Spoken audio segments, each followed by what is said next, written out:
I've been looking forward to this reading. So John was here before. This is the second time that we have been honored to have him here. He kicked off the season in 2010, so he was here in September of 2010, and he has a new book out. His poems have appeared widely in publications such as The New Yorker, the Paris Review, the Kenyon Review, the American Poetry Review, and have been included in the Norton Introduction to Literature, among other anthologies. He's the author of Loving the Days, 1978, The Hurtling, 2005, Second Nature, from the University of Washington Press, 2008, and his new book, Disquiet, also from the University of Washington Press, which is 2015. He was for 30 years the editor of Northwest Review, as well as numerous books, including the collected poems of Hazel Hall. He's the recipient of 2 writing fellowships from the NEA, a residence at the Provincetown Fine Arts Work Center, and numerous other grants and awards. I said earlier that he traveled here from Eugene. He's on the staff at the University of Oregon, where he teaches literature and has for, I wanted to say 20 years. How long has it been, John? Longer than that. Yeah, 30. Longer, 30. He's been teaching literature for 30 plus years at the University of Oregon, which he joined me and helped me welcoming our poet tonight, John Witte. John? Yeah.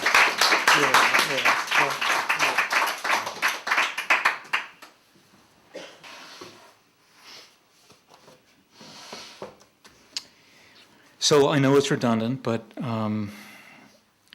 it's important, I think, to thank the city of Milwaukie, the Letting Library, Sarah Lander, and gratitude to them, and of course to Tom for curating this series, making it happen. The books Tom mentioned for sale back then. This is kind of loud. Is this okay? Yeah? All right. Okay. They are 40% off. What I've done is passed along my author's discount to you, and all the proceeds will go to the library. So Christmas is coming, and if you need a gift, I'll be happy to inscribe it for you.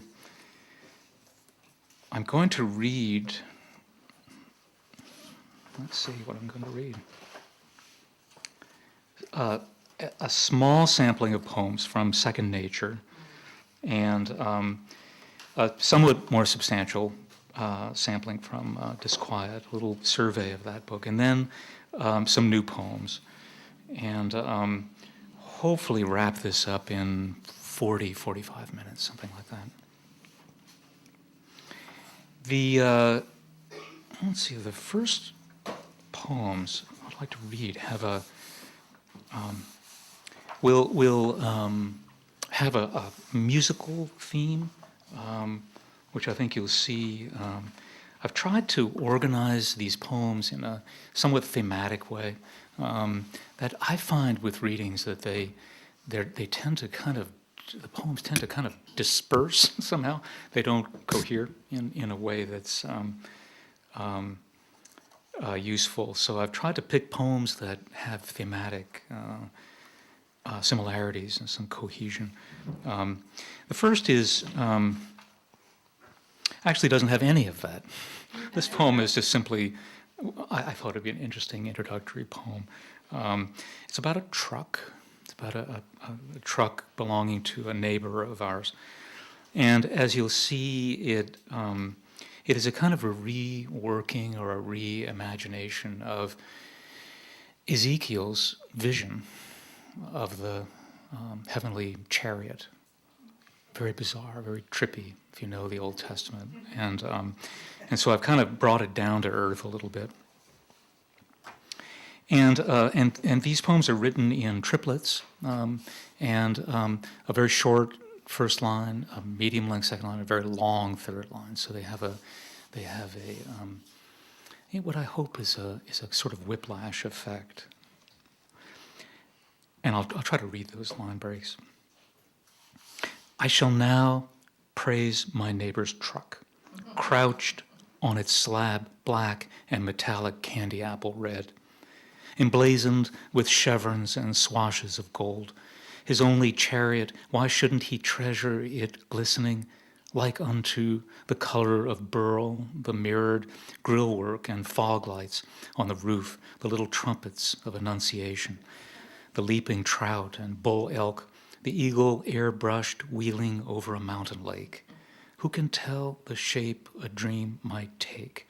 The appearance of animals round about within it moving in a cloud of exhaust, the waterfall spilling over a fender, a great plain spanning the hood, the desert, silhouette and deep ocean, all the world a likeness of the firmament and its weather. Why shouldn't he cherish this his ark, his rescue, carrying him forth, turning neither right nor left, but whither the spirit might go?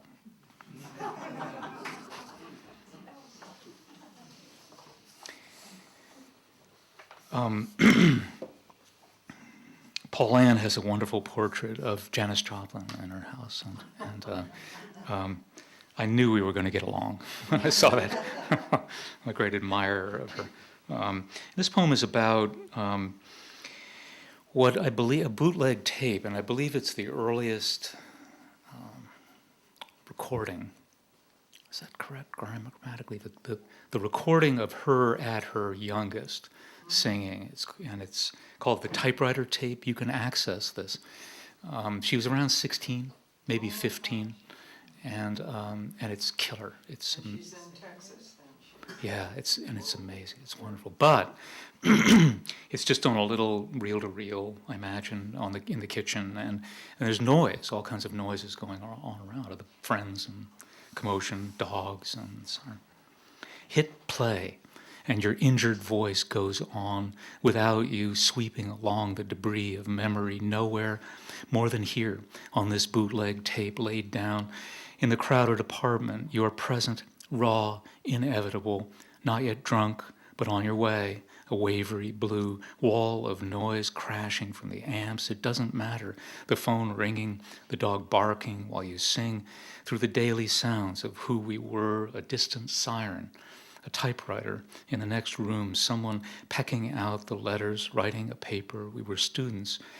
After all, we hardly noticed the brittle, mechanical chatter like locusts, like an argument. We were going to lose the heart singing along with the music, with a machine keeping up with the mind.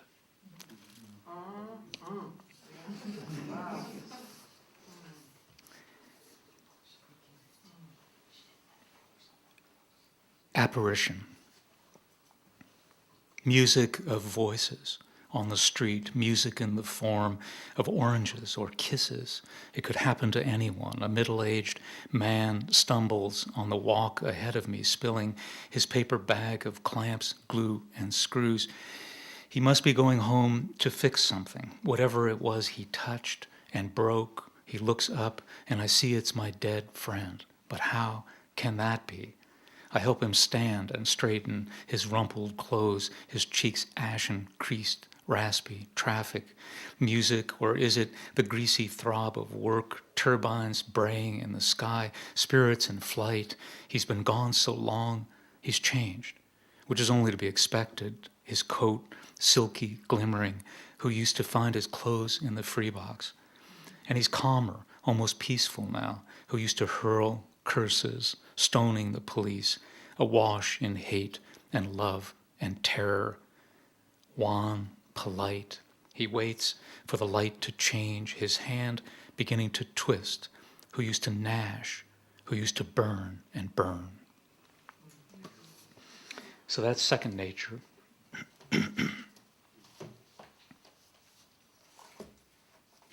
That's an experience I think almost all of us have had when someone who's been important to you passes away and you see them, or you think you see them. And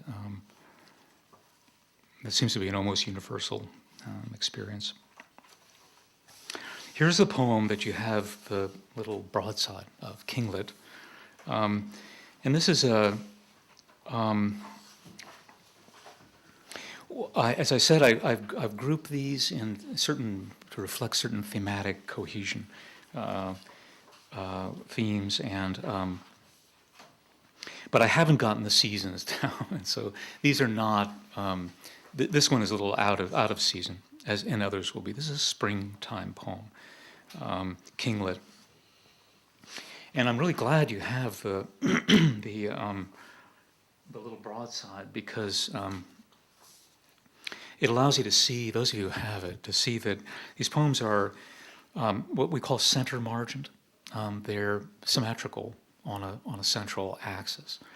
So they assume shapes, whether like snowflakes or vessels, or leaves, or indeed our own bodies.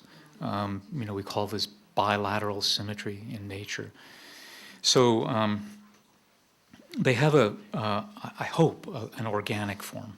This is how things in nature appear.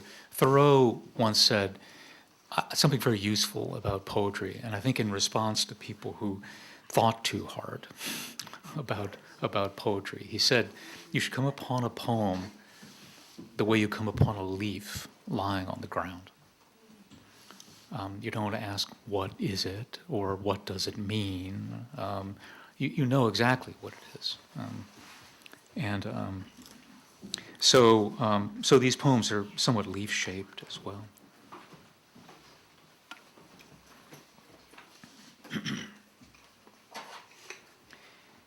And there'll be a few birds and the theme of flight that recurs. So the poems are I will really stop explicating, but they're a little bit halting, right? There's a halting kind of cadence, sort of a thwarted feeling about them, and I'm hoping that they convey something of the uneasiness that underlies the apparent order in our lives.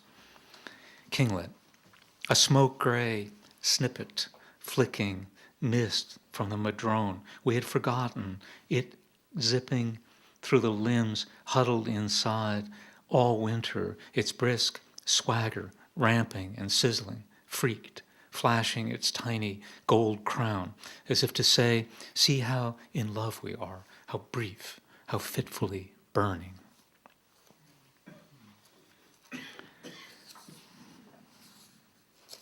And another bird poem. Let's see if I'm set this down. Ornithology. An eerie bird in the thicket behind our house. You noted its brilliant face and breast. Did it have a cinnamon throat? Perhaps a tanager? No, you said, more of a turmoil, a blazing under the black wing. Did it fly in buoyant swoops? Was its voice a descending, sleepy warble? Maybe a towhee, its eye burning? No, you said, more an omen, an angel furtive, bird of my heart, you said, creature to me.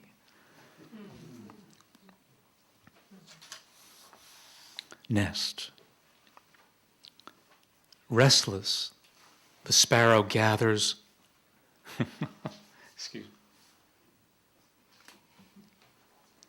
I remember in 2010, this is a much better podium than in 2010. Was that? Do you remember? It fell. I mean, it slipped off of its pedestal, and you do, yeah. It's for other reasons. We can bring it in. No, that's okay. I much prefer this one. But when I felt this tip, I had this deja vu. It's like, oh my God, it's falling off. Because I almost knocked the other one off. I thought that would have been a story. We were able to do one. Oh, good. Remember the reading where that guy, what's his name, he knocked the podium down? It's like, okay, nest. Restless, the sparrow gathers our hair and lint to line her nest, bits of foil and plastic wrap, the cat's fur and scattered down feathers. She wants them to know us and not be afraid, tumbling out of their eggs into a purse of litter, beginning their life of scrabbling and swerving at home in the world, making their clear, wiry, rising calls.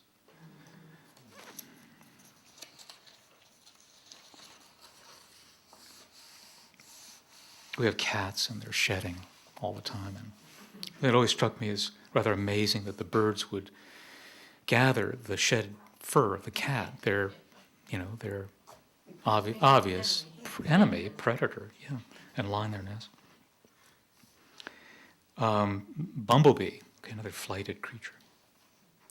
The bumblebee doesn't listen, blundering clumsily through the blossoms. The words devout and disheveled come to mind. Its fur pollen dusted. It should not even get off the ground, lacking sufficient amplitude and lift coefficient. Yet doesn't it rise like a hurt angel, its pronounced gracelessness, fumbling the ovaries, woozily stumbling flower to flower, gathering the sweetness.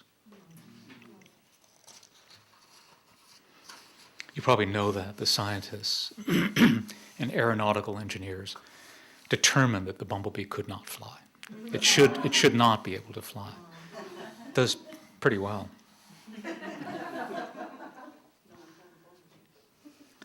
Another bug, cicadas. What were they churring in the breathless heat, and where were they hiding all around me? I was 6, and they shrilled for a week, then fell silent for 17 years, a boyhood passing as if in a dream they returned at 23, their sexual buzz and brittle coupling, their husks clinging to trees. Then they were gone for so long I forgot them. Only the sleepy crickets, the languid summer days seemed endless, but there they were again, at 40, inescapable, countless, nowhere to be seen, ceaselessly echoing through my life.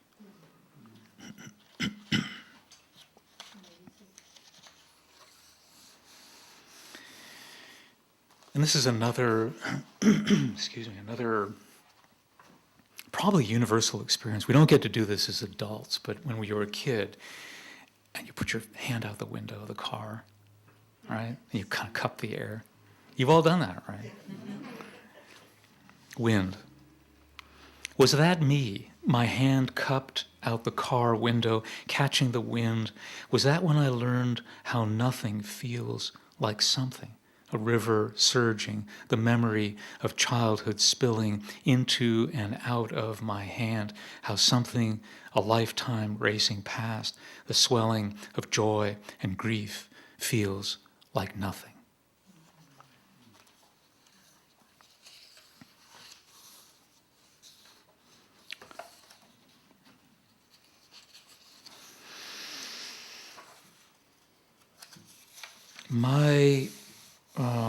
Moving on a bit from the bird theme, my father's mother came from Poland and had a unhappy, not to say tragic, experience as an immigrant, something that's rarely discussed, and we think was eventually buried in a pauper's grave in St. Louis. Like Mozart, or unlike Mozart. My grandmother is buried with others in a common grave in St. Louis, far from Poland, the place unmarked, a jumble of ribs and long bones and muddy hair. I think of her listening to a sonata, the convergence of two subjects in different keys, Mozart, like her, lost to us, lowered into a crowded pit, his wrist and finger bones that played so exquisitely, even as a child, confused with the shattered hands of others who simply toiled in a sweatshop in the New World, the music, a heaven, a pauper's grave, where our bones meet and mingle.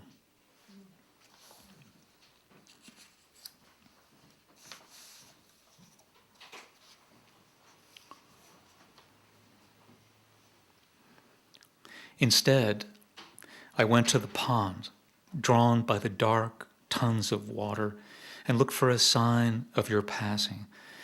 And though a thrush lay splayed in the grass, and the last light drained from the sky, still the birds choired, the minnows rose, dimpling the surface, and the stars appeared.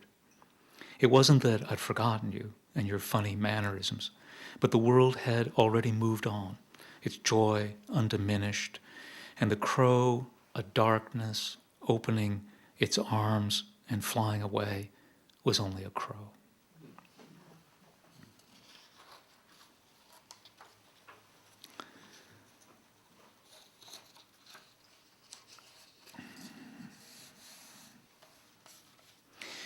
A little poem about that often noticed surprise of finding the letter O and the what we call the apostrophe, the exclamation O, and how those appear to be the same. It's just called O, as in like that. Rapture or zero, numerous among the letters, where death is renounced by our gasp of joy, or our joy revoked by the icy cipher, where something and nothing contend, trapped in a circle where the vowel resounds in our mouths.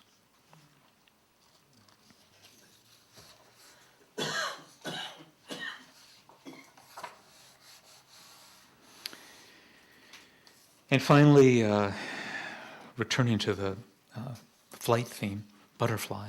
This is the last poem in this book. Here my thinking comes to an end. A clod of flesh awakens, weightless, drying its wings, uncurling the long tube of its tongue, probing the sweet recesses of a lily. Have I made my life a willing instrument, tumbling end over the garden wobbly with gladness or terror? Have I let the wind pitch and convey me?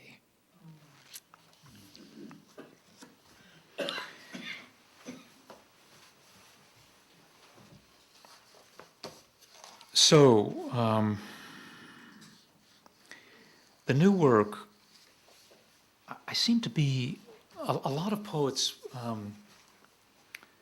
I know you've noticed this before, books will have in them a wide variety of forms.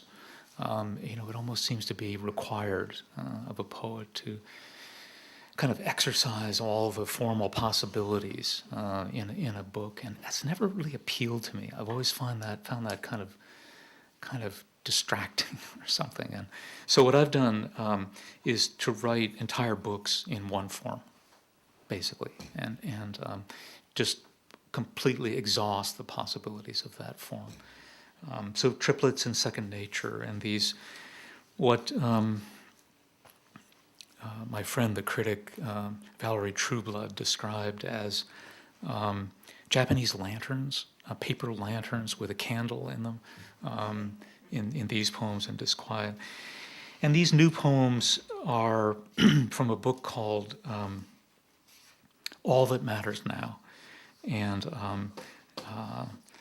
title taken from a jazz classic. And they are in long line couplets, the whole book, the whole thing. So starting out, there'll be a lot of animals. I've gathered from this book a lot of animal poems, and so we'll see how those relate to one another.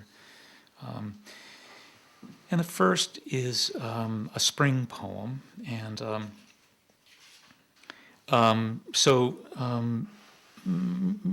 little out of season, but a reminder in the dead of winter that spring is coming, called Who Knows? The bear awakens from his deep sleep bewildered, hungry, who knows if he aches, if he's hollowed out. From his hunger stumbling into the light blinking, looking for something, anything to eat, who can say what he'll find so early in the spring? He'll find some acorns, his tongue awakening from its slumber, tucked in his muzzle, now looping out gratefully, taking in flowers and insects, such small things compared to the bulk of bear. Yet who can say this isn't gratitude, following the humming to the hive and breaking it open, the bees snarled in his fur, stinging at his eyes, sweeping a heavy paw at them. Who knows if his long tongue slurps the sweetness and dreamily yields to his pleasure? Who can say?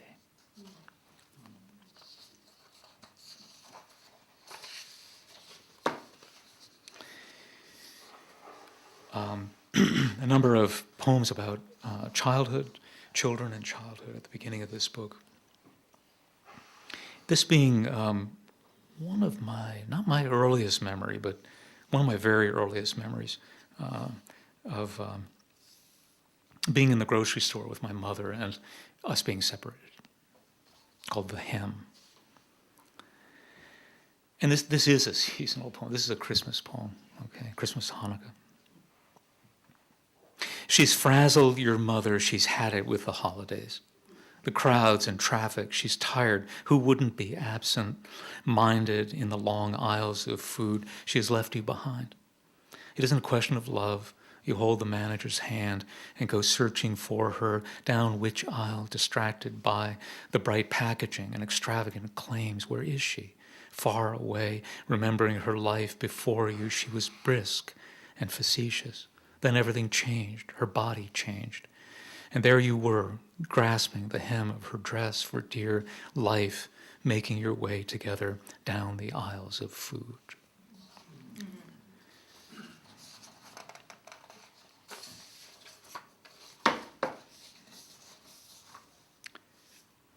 The lost child.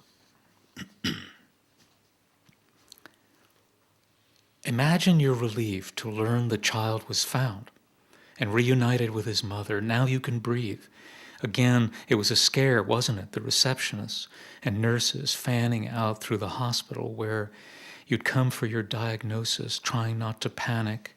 The other patients searching in the waiting rooms and elevators. Where was he? In the parking garage, on the roof, at the edge? Did he leave the building and get into a car? The child lost in your memory. You always knew something like this might happen. Even your oncologist in his snowy coat drifting down the long corridor, quietly calling his name.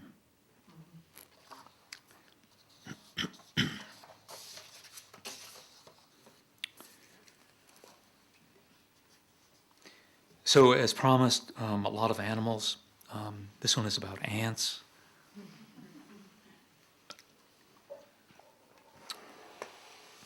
In particular, ants in the house. I'm sure you've all had ants in the house, and they're a vexatious and mysterious problem.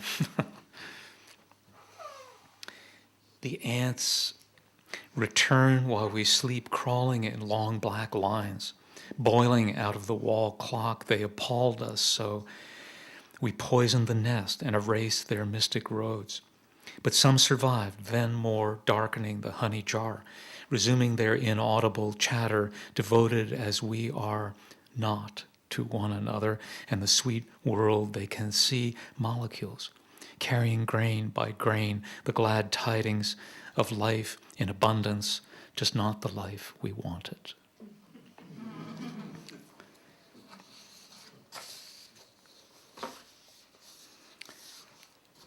And this poem is triggered by a question that a friend of mine asked. A number of these have, the title is part of the poem, so the first words are my writing. My writing, cabin unlocked and open to the woods, you asked, do animals come in at night? And before saying no, I remembered the morning a strange boy was seated at my desk holding my pencil over the page. He was moon-eyed, annoyed by my interruption of his work, gazing at me with the incomprehension of a beast. This happened.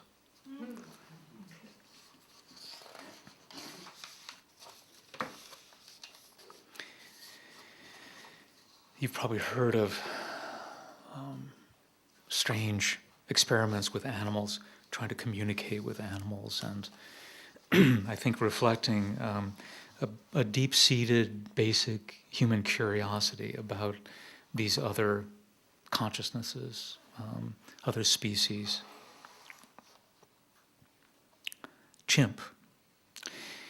We wanted to know what the animals were thinking. So we taught you to speak in sign language, or maybe speak isn't the right word. We used your ability to make articulate gestures for alarm or delight or pleading to learn to sign. You dressed and sat with us at the table playing with your doll and enjoyed rides in the family car. You signed, "Give me eat." And even more emphatically, "Give me orange, give me eat." And while some were skeptical, Pinker, Chomsky, there were displays of empathy, as when your caregiver told you, "My baby died," and you signed, "Cry," and touched her cheek, smearing her tears. But years passed, and progress was slow. There were days you wouldn't speak to us at all.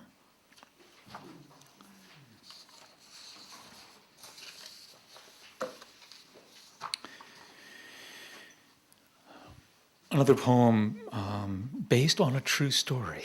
Isn't you hear that so much? It's like, it must be worth attending to because it's about something that happened, rather than something that was merely imagined. This actually happened. Some of this has some punctuation in it, some quotation marks, but I think the only important thing you need to know is "A Cry in the Dark." You won't hear that that's italicized. That's the title of a movie. "A Cry in the Dark." You might have seen it. It's about this event. Meryl Streep plays the mother in the story. Dingo and Baby. You all know what a dingo is? Yeah. Okay. Dingo and Baby. Here goes. She cut her baby's throat at Ayers Rock and hid the body in a camera bag on the night of 11 May. Or did a dingo enter the tent and gently carry her off? Or was Meryl Streep playing the mother in the movie version, crying out to her husband, "A dingo's got the baby"? Should we trust this woman telling the jury how a dingo eats a body like peeling an orange? Released from her life sentence after 3 years when a climber fell to his death from the rock, and the rescue team found her bloody jumpsuit by a dingo den. It was the dingo after all. Or was it a cry in the dark? Streep's mother, grief muddled by the confusion of memory to which this poem may now be added. So the unreliability of indeed the promiscuousness of memory. A couple of kind of elegiac poems. We're kind of going to wind this up. The geese return, cronking in the night, passing over in long lines. We know the wild iris will now be allowed to open. Despite our grief, they have returned, as if to say, life is hard, the bones are heavy, some will fall. Out of the air they pass, calling, "Here we are, stay close. Don't lose each other in the dark," yelping like dogs loping across the sky, black dogs baying and yapping overhead. Or are they geese after all? A promise that life will go on, or else hungry dogs running in a pack, geese or dogs, make up your mind.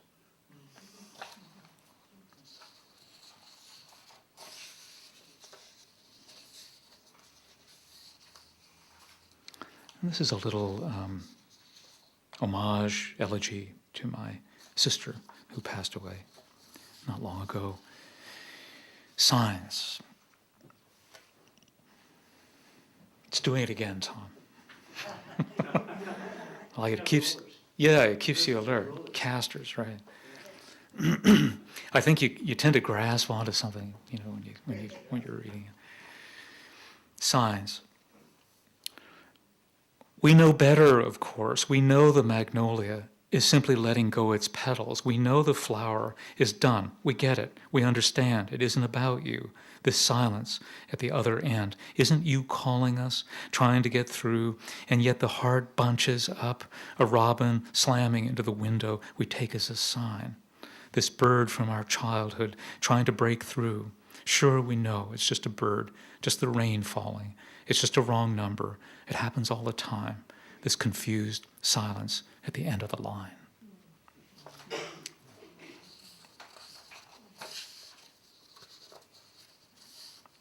A little anatomical poem about swallowing dangerous things. Don't worry. Your mouth, and particularly your tongue, is alert to a pit or fish bone, so even a small child will spit it out. And a flake of glass, which might be expected to cut you inside, rarely does, passing quickly down your gullet into your stomach and entering your gut, a long muscular tube, gently squeezing, propelling it along. And although small lacerations may cause bleeding, they usually heal. So don't worry, a remarkable variety of objects have been swallowed without lasting effects. That's sort of has a found poem. Just a couple more. A very incorrect poem. I hope it doesn't offend. The language that's referenced in the middle of this poem is Polish. Those of you who know Polish might recognize it.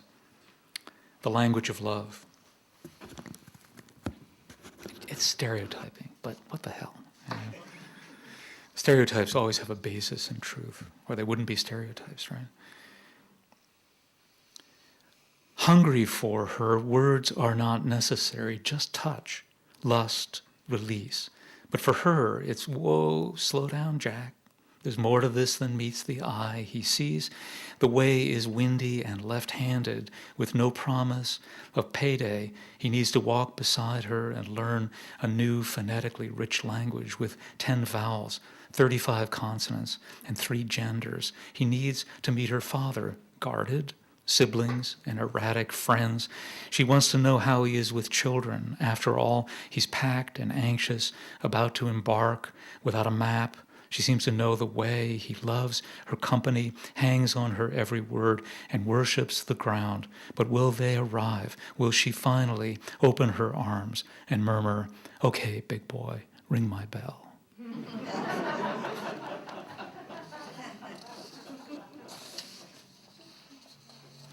Many of you were at a reading I gave at Penelope Schatz, and so remember, I've tried to mix this up a little bit, not to put you to sleep, but this is a poem I really wanted to read again. Kind of a signature poem, and it was one, I think most of you are poets, I think, just at a glance, and so you know that you become enamored, you're particularly attached to certain poems for kind of extra textual reasons because your lover liked them, or your kid liked them, or some editor liked them, or something. Well, this one was the poem that allowed me to find my way into this form, into this long line couplets. This was the poem that kind of opened that avenue for me. It's called Lo, as in lo and behold, L-O, right, the biblical lo.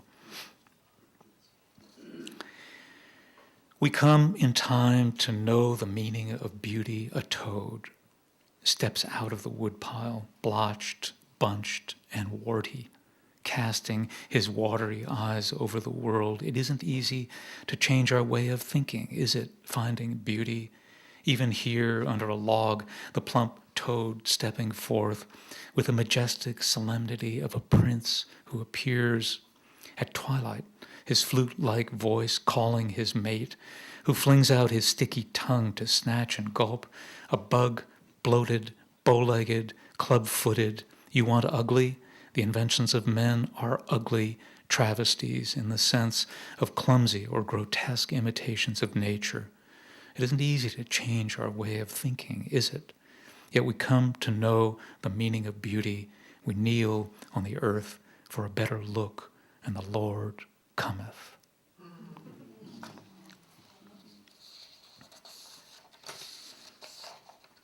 And finally, leave this with a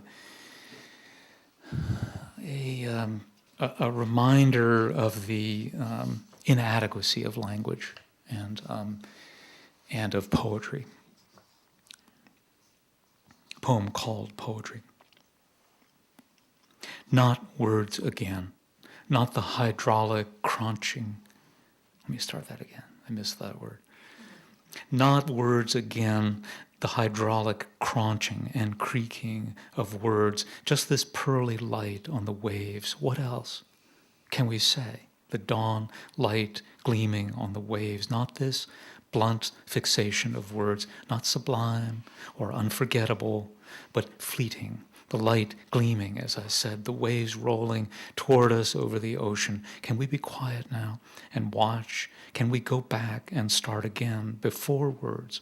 The waves lifting and breaking, unspoken, their glory, their glory.